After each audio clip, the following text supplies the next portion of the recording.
جو دلوں کی جو تنگی ہے اس کی وجہ سے ہم نہیں مانگتے. اگر دل کھلے ہوں، شرح صدر ہو، اگر دلوں کے اندر تنگی نہ ہو، دلوں کے اندر محبت ہو، تو ہم دوسروں کے لیے دعائیں مانگیں گے. جب دوسروں کے لیے دعائیں مانگیں گے اللہ وہ ساری کے ساری ہمارے حق میں بھی قبول فرمائے گا.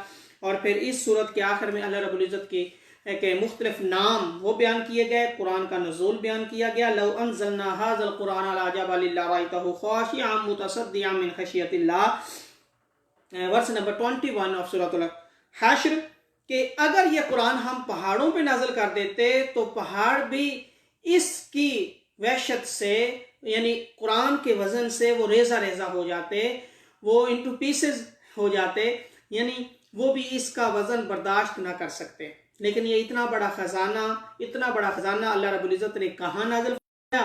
یہ نبی کے دل پر یہ پھر پورا خزانہ اور قرآن جو ہے نازل کیا گیا، یعنی پہاڑ بھی اس کا وزن نہیں اٹھا سکتے تھے.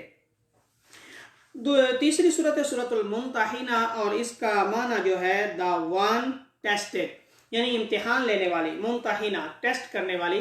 یہ صورت جو ہے کیسے ٹیسٹ لینے والی ہے کہ اس صورت کے نازل ہونے سے پہلے یہ معمول تھا کہ اگر کوئی مرد مسلمان ہو جاتا ہے، اس کی فیملی، اس کی بیوی ابھی تک ایمان قبول نہیں کیا، تو ان کو آپس میں اکٹھے زندگی گزارنے کا ابھی تک اجازت تھی.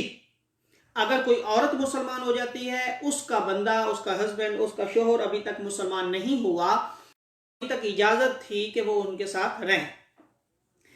پھر یہ صورت جب نازل، پہلے چونکہ تعداد بہت کم تھی تو اس لیے اللہ تعالیٰ نے یہ احکامات نازل نہیں فرمائے.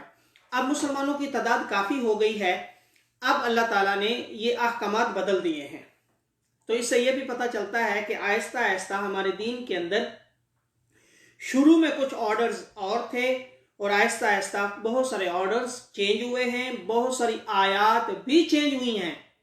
پہلی آیات ختم کر دی گئی اور نئی آیات قرآن کی آ گئیں.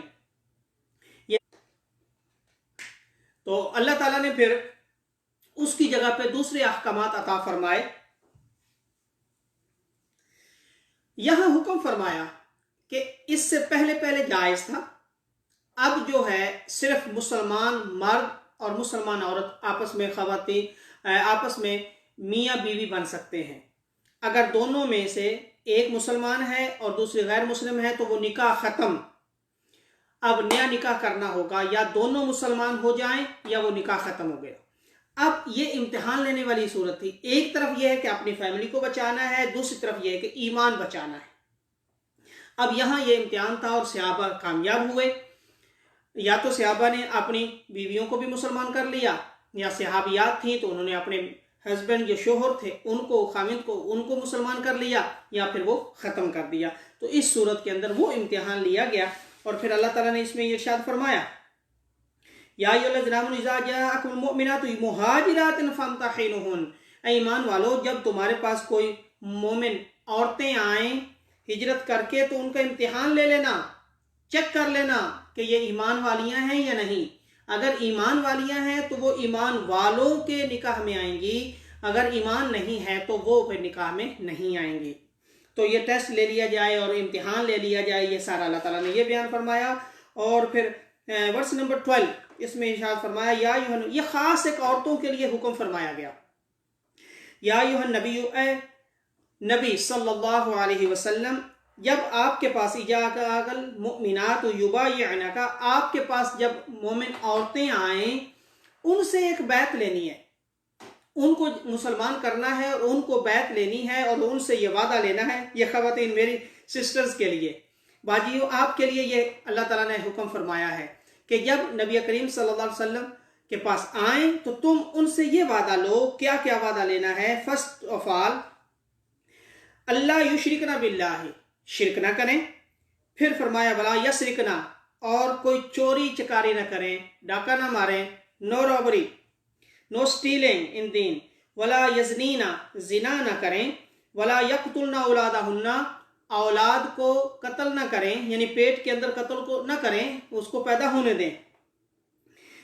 ولا یاتن بہتان، اور کسی پر کوئی الزام بہتان نہ لگائیں. کسی پر کوئی الزام ایسے خواہ مخواہ کسی پر الزام لگا دیا کہ وہ ایسا ہے وہ ایسی ہے، یہ نہ لگائیں۔ اللہ اکبر۔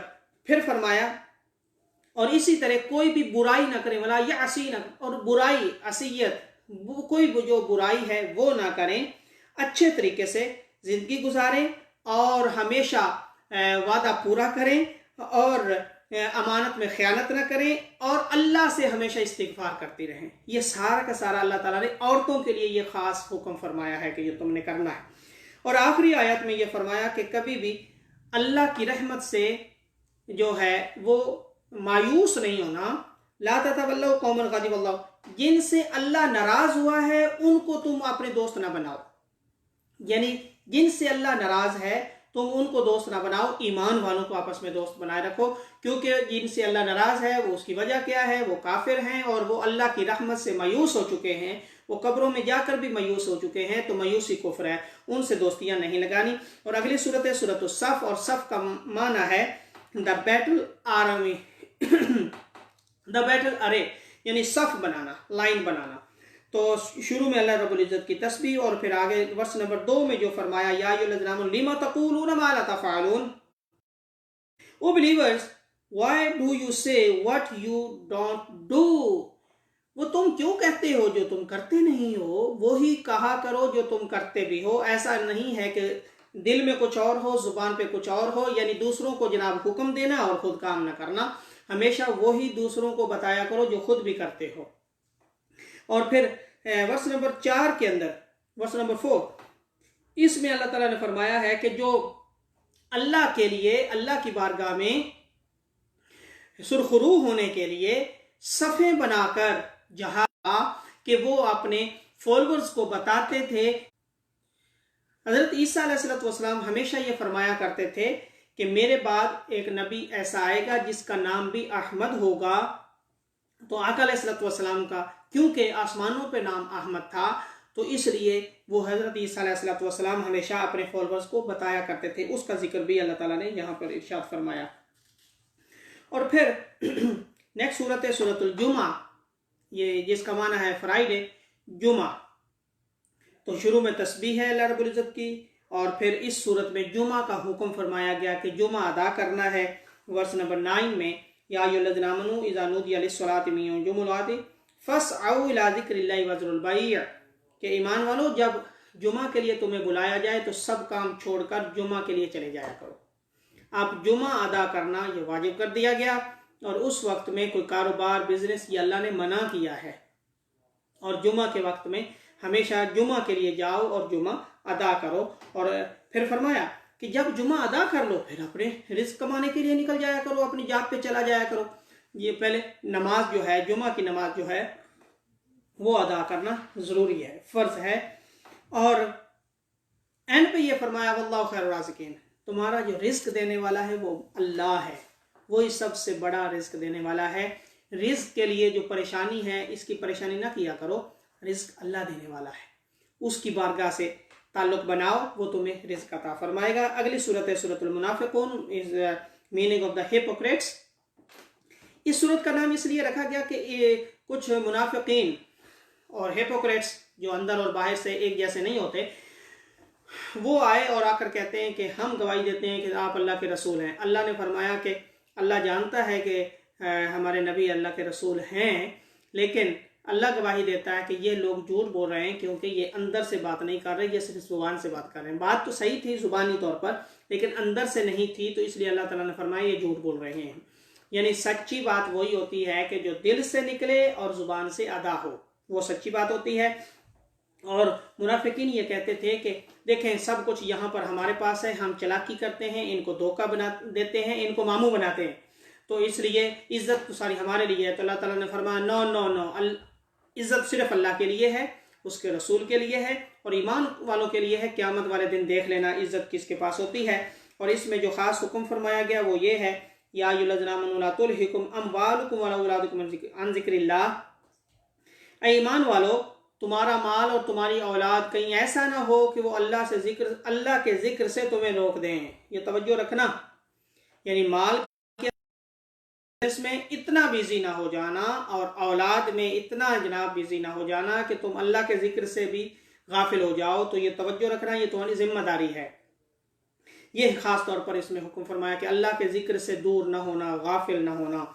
اگلی صورت ہے سورۃ تغابن. تغابن کا معنی ہے وہ دن جس میں کچھ حاصل ہوگا اور کچھ نقصان ہوگا، یعنی کئی نقصان والے ہوں گے، کئی حاصل کرنے والے ہوں گے. قیامت والا دن اس کا نام ہے تغابن.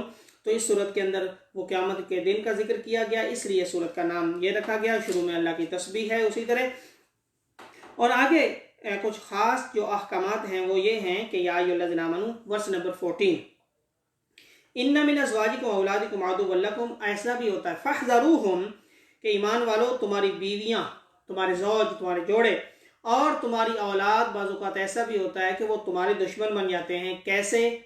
کہ وہ ایسا ہو کہ وہ جناب تم اپنی بیوی کی محبت میں، یا بندہ جو ہے اس کی محبت میں بیوی، تو ایسا نہ ہو کہ وہ اللہ کے ذکر کو چھوڑ دیں اور اللہ کے احکامات کو چھوڑ دیں، اولاد کے کمانے کے لیے چوریاں ڈاکے شروع کر دیں اور کرپشن شروع کر دیں. تو وہ ایسا ہو تو اس کا مطلب یہ ہے کہ وہ تمہارے دشمن ہوئے جن کی وجہ سے تم اللہ کے احکامات چھوڑ کر ادھر چلے گئے. تو فاحذروہم، بی ٹینشن، یہ غور رکھنا، خبردار، کہیں ایسا نہ ہو کہ تم اللہ کے ذکر سے دور چلے جاؤ. ان کی محبت میں ان سے محبت کرو، لیکن پہلے اللہ اس کے رسول سے اور دین سے محبت، بعد میں ان سے محبت. اور ان کو حلال کھلانا ہے، حرام نہیں کھلانا. اور پھر فرمایا انما اموالکم واولادکم فتنہ، ورس نمبر 15 آف سورۃ تغابن. Your riches and your children are merely a trial. تمہاری اولاد اور تمہارے مال جو ہیں وہ تمہارے لیے ایک ٹرائل ہے، ٹیسٹ ہے کہ تم ان کے ساتھ کیا کرتے ہو اور اللہ کے ساتھ کیا معاملات کرتے ہو. یہ تمہارے لیے ایک آزمائش ہیں. اللہ نے مال بھی تمہیں دیا ہے، اولاد بھی دی ہے. یہ آزمائش ہے کہ ان کو مال کا استعمال کیسے کرتے ہو، اولاد کو کھلاتے کیسے ہو. تو بی ہے، یہ توجہ رکھنا. نیکسٹ صورت ہے صورت طلاق، ڈیورس.